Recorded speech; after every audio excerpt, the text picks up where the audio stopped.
Chapter 10 Chase. At night they piled up the bricks. Some crumbled, for the scant sunlight had not been sufficient to bake them properly, but on the whole they were surprisingly sturdy. Bink listened carefully for the guards, waiting until they took what they called a break.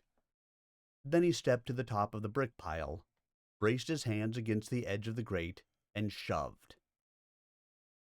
As his muscles tightened, he suddenly realized that this was Fanchon's real reason for demanding the privacy curtain of the privy.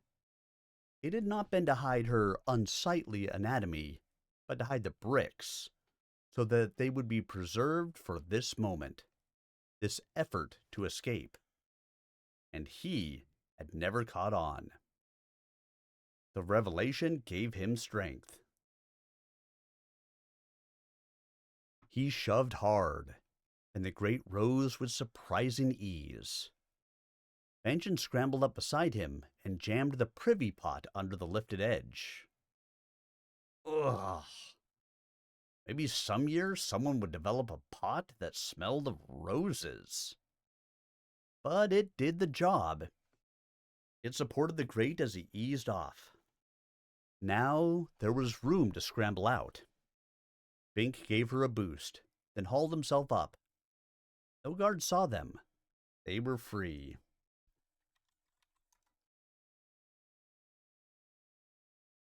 The elixir is on that ship, Fanchon whispered, pointing into the darkness. How do you know that? Bink asked. We passed it on our way to the transformation. It's the only thing that would be guarded so carefully. And you can see the catapult aboard it. She had certainly kept her eyes open. Ugly she might be, but she was smart. He hadn't thought to survey the premises with such an analytic eye. Now, getting that elixir will be a problem, she continued. I think we better take the whole ship. Can you sail? I've never been on anything bigger than a rowboat in my life. Except maybe Iris's yacht. And that wasn't real. I'd probably get seasick. Me too, she agreed. We're landlubbers. So, they'll never look for us there. Come on. Well, it was better than being changed into a cockatrice. They crept down to the beach and entered the water. Bink looked back nervously and saw light moving toward the pit. Hurry, he whispered. We forgot to put the grate back down. They'll know we're gone right away. At least they were both reasonably good swimmers. They shed their clothing. What had happened to it during the transformations? Again, no explaining the details of magic, and stroked silently for the sailboat moored a quarter-mile out. Bink was alarmed by the dark depths of the water beneath him. What type of monsters dwelled in mundane seas? The water was not cold, and the exertion of swimming helped warm him. But gradually Bink tired and felt chilled. Fanchon suffered similarly. The ship had not seemed far viewed from land, but that had been a walking distance. Swimming distance was quite another matter. Then the hue and cry commenced back at the prison pit. Lights flared everywhere, moving around like fireflies, but setting no fires. Bink had an infusion of new strength. We've got to get there fast, he gasped. Fanchon didn't answer. She was too busy swimming. The swim was interminable. It drained strength from Bink, making him become more pessimistic. But at last they came up to the ship. A sailor was standing on the deck, silhouette in the light of the moon, peering at the shore. Fanchon drew close to Bink. "You go other side," she gasped. "I distract." She had guts. The sailor might put an arrow in her. But Bink stroked laboriously around the keel, moving to the far side. The ship was about 40 feet long, large by Xanth standards. But if any part of what Trent had said about Mundania was true, there were much larger ships out there. He reached up and put his fingers on the edge of the hull. He tried to think of the name of this portion of a ship's anatomy, but could not. He hoped there weren't other sailors watching.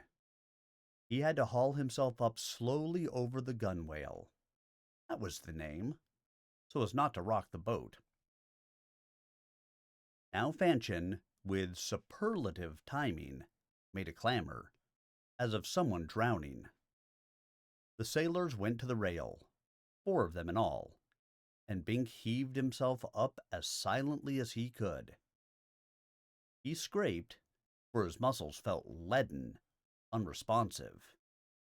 His wet body slapped against the deck, and the ship tilted back a bit under his weight. But the sailors stood riveted to the other side, watching the show. Bink got to his feet and slunk up to the mast. The sails were furled, so that it offered scant concealment. They would see him when they turned with their lamps. Well, he would have to act first. He felt ill-equipped to indulge in combat, his arms and feet cold and heavy. But it was necessary. He walked silently up behind the 4, his heart pounding. They were leaning over the rail, trying to see Fanchon, who was still making a considerable commotion. Bink put his left hand against the back of the nearest sailor and caught the man's trouser with his right hand. He heaved hard and suddenly, and the sailor went up and over with a cry of alarm. Bink swung immediately to the next, grabbing and shoving. The man had started to turn towards his companion's exclamation, but too late. Bink heaved, and the sailor went over. Almost over. One hand caught the rail. The sailor clung, twisting around to face inward. Bink knocked at his fingers and finally pried them loose, and the man dropped into the water. But the loss of time and momentum had been crucial. Now the other 2 were upon Bink. One wrapped an arm around Bink's shoulder, trying to choke him, while the other hovered behind. What had Crombie said to do in a situation like this? Bink concentrated and remembered. He grabbed the man, bent his knees, leaned forward, and heaved. It worked beautifully. The sailor sailed over Bink's shoulder and crashed on his back on the deck. But the last one was stepping in, fists swinging. He caught Bink on the side of the head with a glancing but numbing force. Bink fell to the deck himself, and the man dived on top of him. To make things worse, Bink saw one of the others climbing back aboard. He put up his feet to hold off his opponent, but this was only partially effective. The burly sailor was pushing him down, pinning him, and the other was about to join in. The standing figure lifted a foot. Bink could not even flinch. His arms were tangled, his body held down. The foot swung and struck the head of Bink's antagonist. The man rolled off Bink with a groan. It was not being fun, being kicked in the head. But how had the kicker missed the proper target at such close range? The lamps had all gone into the water along with their owners. Maybe in the dark a mistake, Help me get him over the edge, Fanchon said. We've got to secure this ship. And he had mistaken her for a sailor, though she was naked. Well, blame the inadequate light again. Moonlight was pretty, but in a situation like this? But the remaining two sailors were already rising over the gunwale. Acting on a common impulse, Bink grabbed his erstwise opponent's shoulders, and Fanchon grabbed his feet. 1, 2, 3, heave!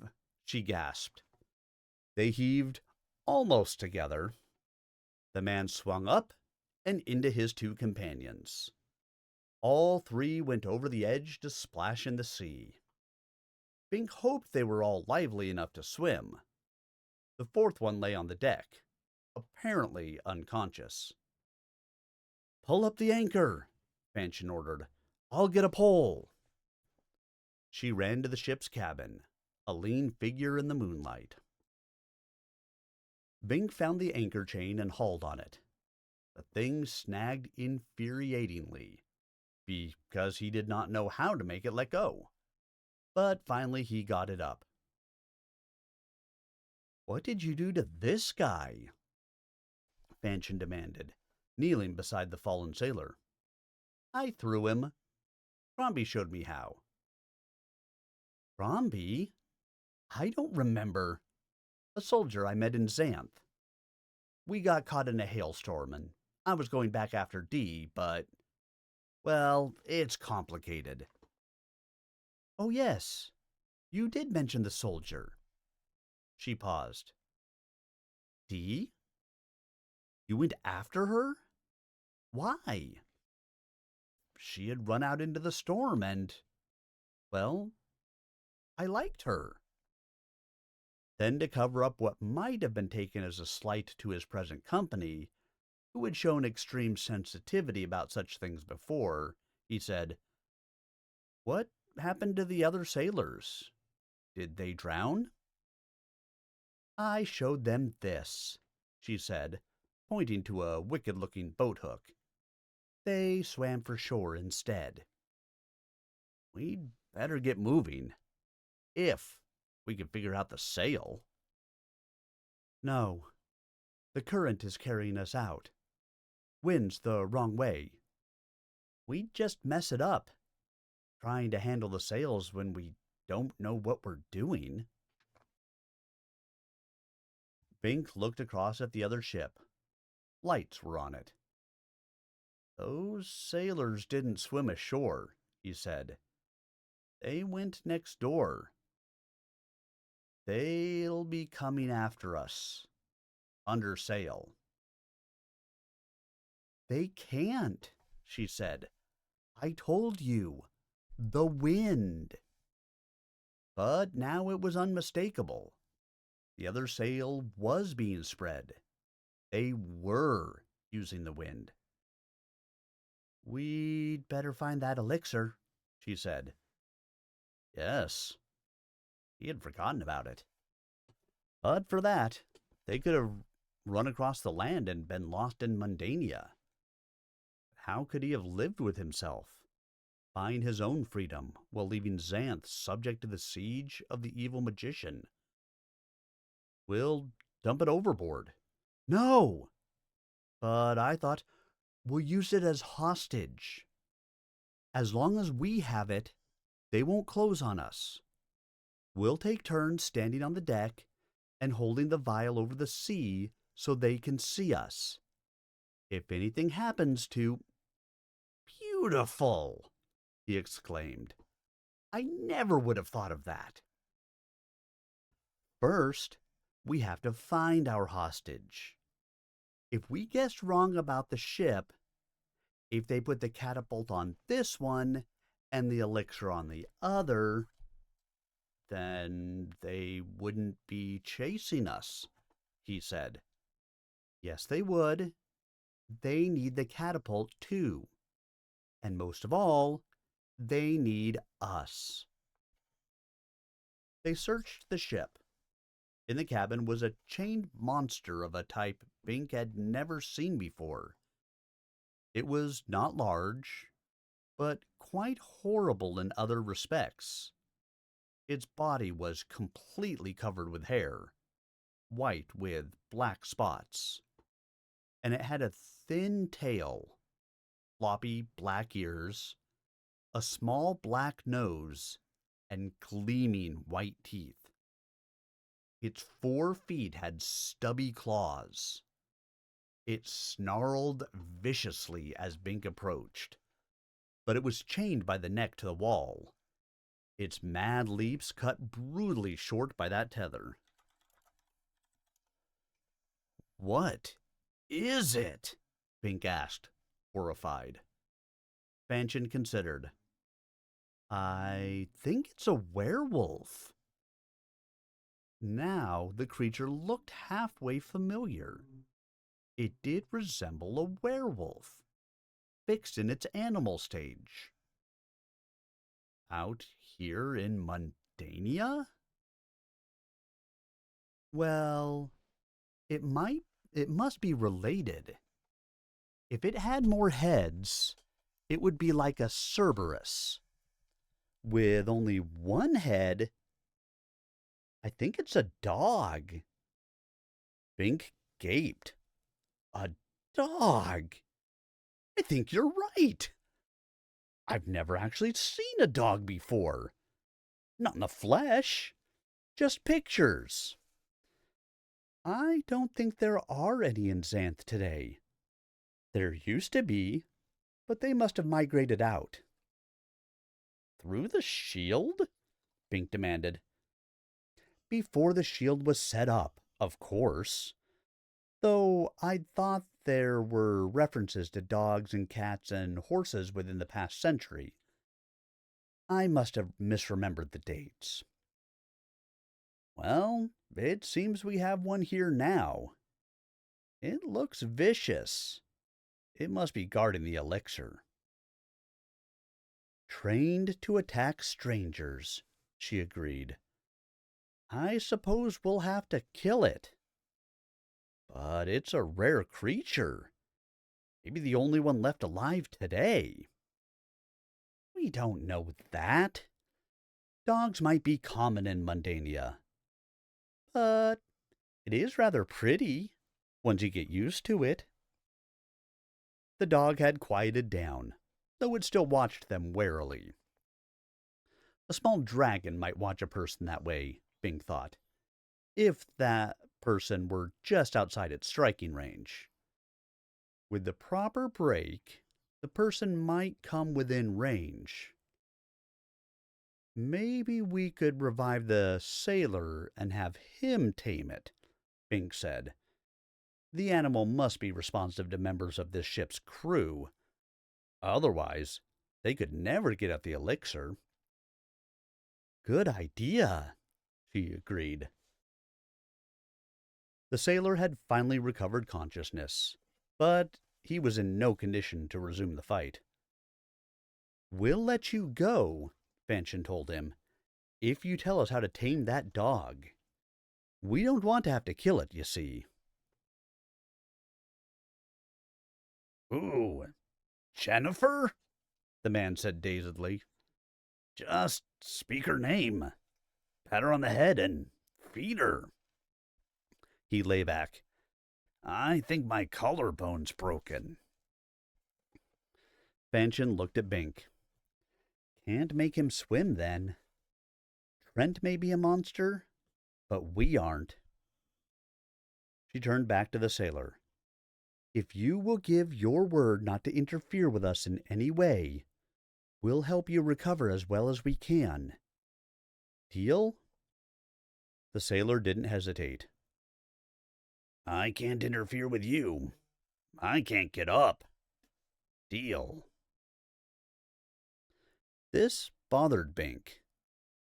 He and Fanchon sounded just like Trent, offering better terms to a captive enemy in return for his cooperation. Were they any different from the evil magician? Fanchon checked the sailor's body around the shoulders. Yeah! he cried. I'm no doctor, she said, but I think you're right. You have a broken bone. Are there any pillows aboard? Listen, the sailor said as she worked on him. He was obviously trying to divert his attention from the pain. Trent's no monster. You called him that, but you're wrong. He's a good leader. He's promised you all the spoils of Xanth? Fanchon asked, with an edge to her voice. No, just farms or jobs for all of us, he said. No killing? No rapine? No loot? Her disbelief was evident. None of that. This ain't the old days, you know. We just protect him and keep order in the territory we occupy. And he'll give us small land grants where nobody's settled yet. He says Xanth's underpopulated. And there'll be... He'll encourage the local gals to marry us so we can have families. If there aren't enough, he'll bring in gals from the real world. And meanwhile, he'll transform some smart animals into gals.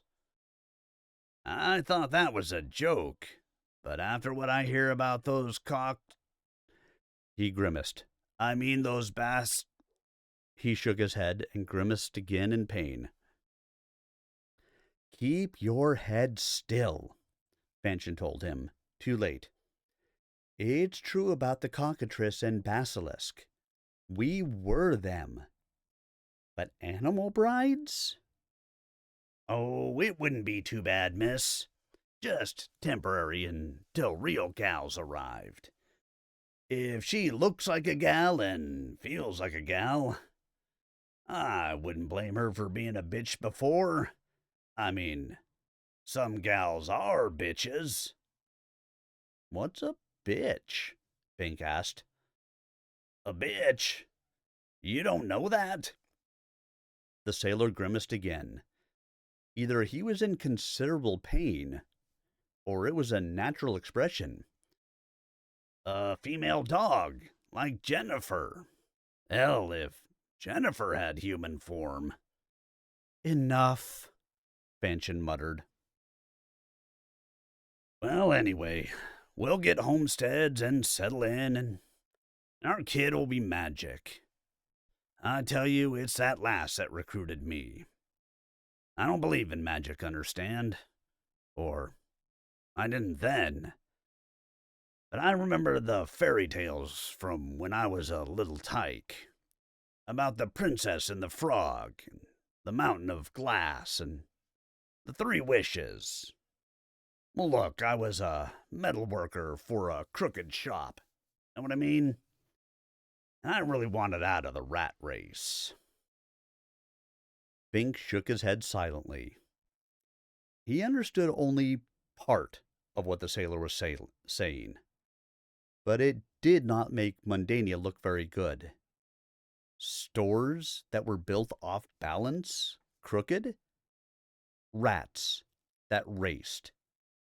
Bink would want to get out of that culture too. A chance to have a decent life in the country, the sailor continued, and there was no question about his dedication to his vision. Owning my own land and making good things grow, you know? And my kids knowing magic. Real magic. I guess I still don't really believe that part. But even if it's a lie, you know, sure nice to think about. But to invade a foreign land? To take what doesn't belong to you, Fanchon said. She broke off, evidently certain that it was pointless to debate that sort of thing with a sailor. He'll betray you the moment he doesn't need you. He's an evil magician, exiled from Xanth. You mean he really can do magic? the man asked with happy disbelief. I figured all this stuff was sleight of hand, when I really thought about it. I mean, I believed some of the time, but he sure as hell can do magic, Bink put in, becoming acclimatized to the sailor's language. We told you how he changed us. Never mind about that, Fanchon said. Well, he's still a good leader, the sailor insisted. He told us how he was kicked out 20 years ago because he tried to be king. How he lost his magic and married a gal from here and had a little boy. Trent has a family in Montania? Bink asked, amazed. We don't call our country that, the sailor said. But yes, he had a family. Until this mystery bug went around. Some kind of flu, I think. Or maybe food poisoning. They both got it and died. He said science hadn't been able to save them, but magic could have. So he was going back to Magic Land. Xanth, you call it. But they'd kill him if he just walked in alone, even if he got by the thing he called a shield. So he needed an army. Ooh! Fanchon had finished her work and heaved his shoulder up onto a pillow. So they had the sailor as comfortable as was feasible, his shoulder bound up in stray cloths. Bink would have liked to hear more of the man's unique viewpoint. But time had passed, and it was apparent that the other ship was gaining on them. They traced its progress by its sail, which moved laterally back and forth, zigzagging against the wind, and with each pass it was closer. They had been wrong about the capabilities of ships in adverse wind. How much else were they wrong about? Bink went into the cabin. He was feeling a bit seasick now, but he held it down. Jennifer, he said hesitantly, proffering some of the dog food they had found. The small spotted monster wagged her tail. Just like that, they were friends. Bink screwed up his courage and patted her on the head, and she did not bite him. Then, while she ate, he opened the chest she had guarded so ferociously and lifted out the vial of greenish fluid he found therein, in a carefully padded box. Victory. Miss, the sailor called as Bink emerged with the vial. The shield! Fanchon looked about nervously. Is the current carrying us into that? Yes, miss. I wouldn't interfere, but if you don't turn this boat soon, we'll all be dead. I know that shield works. I've seen animals try to go through it and get fried. How can you tell where it is? She said. There's a glimmer. See? He pointed with difficulty. Bink peered and saw it. They were drifting toward a curtain of faint luminescence, ghostly white. The shield. The ship progressed inexorably. We can't stop it, Fanchon cried. We're going right through it. Throw down the anchor, the sailor said. What else was there to do? The shield was certain death. Yet to stop meant capture by Trent's forces. Even bluffing them back by means of the vial of elixir would not suffice. The ship remained a kind of prison. We can use the lifeboat, Fanchon said. Give me the vial. Bink gave it to her, then threw over the anchor.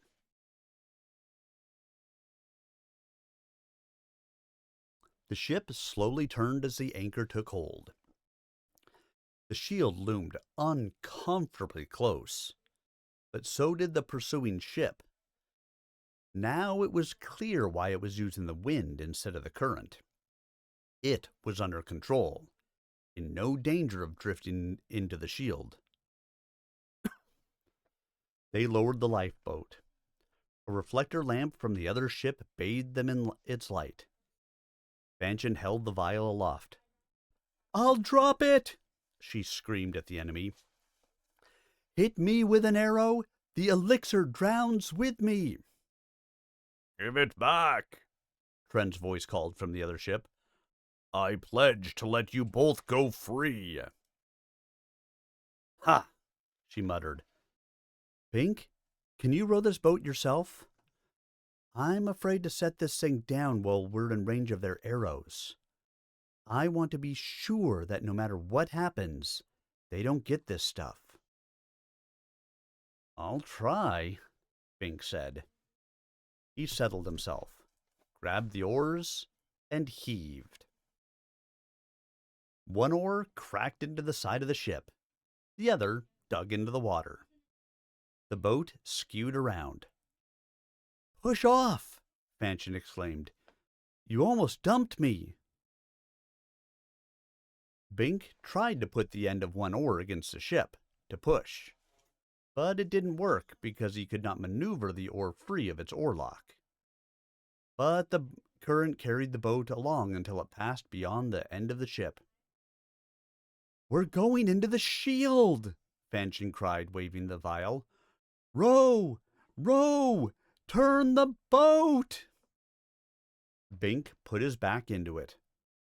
The problem with rowing was that he faced backward. He could not see where he was going. Fanchon, perched in the stern, holding the vial aloft, peering ahead. He got the feel of the oars and turned the boat, and now the shimmering curtain came into view on the side. It was rather pretty in its fashion, its ghostly glow parting the night, but he recoiled from its horror. "Go parallel to it," Fanchon directed. "The closer we stay, the harder it'll make it for the other ship. Maybe they'll give up the pursuit." Bink pulled on the oars. The boat moved ahead. But he was unused to this particular form of exertion, and not recovered from his fatigue of the swim, and he knew he couldn't keep it up for long. "You're going into the shield!" Fanchon cried. Bink looked. The shield loomed closer, yet he was not rowing toward it. "The current," he said, "carrying us sideways." He had naively thought that once he started rowing, all other vectors ceased. "Row away from the shield!" she cried. "Quickly!" He angled the boat, but the shield did not retreat. The current was bearing them on as fast as he could row. To make it worse, the wind was now changing and rising. He was holding even at the moment, but he was tiring rapidly. "I can't keep this up," he gasped, staring at the glow. "There's an island," Fanchon said. "Angle toward it." Bink looked around.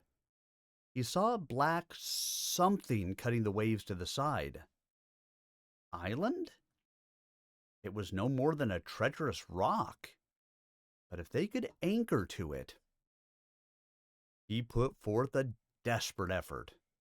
But it was not enough. A storm was developing. They were going to miss the rock. The dread shield loomed nearer. "I'll help!" Fanchon cried. She set down the vial, crawled forward, and put her hands on the oars, opposite his hands. She pushed, synchronizing her efforts with his. It helped, but Bink, fatigued, was distracted. In the erratic moonlight, blotted out intermittently by the thickening, fast-moving clouds above, Her naked body lost some of its shapelessness and assumed the suggestion of more feminine contours. Shadow and imagination could make her halfway attractive, and that embarrassed him, because he had no right to think of such things. Fanchon could be a good companion, if only. The boat smashed into the rock. It tilted. Rock, or craft, or both. "Get hold! Get hold!" Fanchon cried as water surged over the side. Bink reached out and tried to hang on to the stone. It was both abrasive and slippery. A wave broke over him, filling his mouth with its salty spume. Now it was black. The clouds had completed their engulfment of the moon. "The elixir!" Fanchon cried. "I left it in the—" She dived for the flooded stern of the boat. Bink, still choking on seawater, could not yell at her. He clung to the rock with his hands, his fingers finding purchase in a crevice, anchoring the boat with his hooked knees. He suffered a foolish vision. If a giant, drowning in the ocean, grabbed onto the land of Xanth for support, his fingers would catch in the chasm, the gap. Maybe that was the purpose of the gap. Did the tiny inhabitants of this isolated rock resent the crevice that Bink's giant fingers had found? Did they have forget spells to remove it from their awareness? There was a distant flash of lightning. Bink saw the somber mass of ragged stone. No miniature people on it. But there was a glint, as of light reflecting from a knob in the water. He stared at it, but the lightning was long since gone, and he was squinting at the mere memory, trying to make out the surrounding shape, for it had been a highlight from something larger. Lightning flashed again, closer. Bink saw briefly, but clearly. It was a toothy, reptilian creature. The highlight had been from its malignant eye. "A sea monster!" he cried, terrified. Fanchon labored at an oar, finally extricating it from its lock. She aimed it at the monster and shoved. Thunk! The end of the oar struck the armored green snout.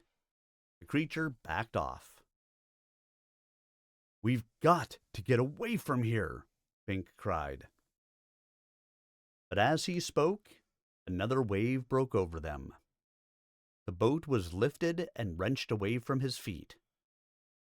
He put one arm around Fanchon's skinny waist and hung on. It seemed the fingers of his other hand would break, but they remained wedged in the crevice, and he held his position. In the next trough, the lightning showed small sail-like projections moving in the water. What were they? Then another monster broke water right beside him. He saw it in the phosphorescence that the complete darkness had attuned his eyes to. It seemed to have a single broad eye across its face, and a round, truncated snout. Huge wattles were at its sides. Bink was transfixed by terror, though he knew that most of the details were really from his imagination. He could only stare at the thing as the lightning permitted. And the lightning confirmed his imagination. It was a hideous monster. Bink struggled with his terror to form some plan of defense. One hand clung to the rock, the other held Fanchon. He could not act, but maybe Fanchon could. "Your oar!" he gasped. The monster acted first. It put its hands to its face and lifted the face away. Underneath was a face of evil magician Trent. You fools have caused me enough trouble. Give me the elixir, and I'll have the ship throw us a line. Bink hesitated. He was bone-weary and cold, and knew he could not hold out much longer against storm and current. It was death to stay here. There's a crocodile sniffing around, Trent continued, and several sharks. Those are just as deadly as the mythical monsters you are familiar with. I have repellent, but the current is carrying it away as rapidly as it diffuses into the water, so it's not much help. On top of that, sometimes whirlpools develop around these rocks, especially during storms. We need help now, and I alone can summon it. Give me that vial.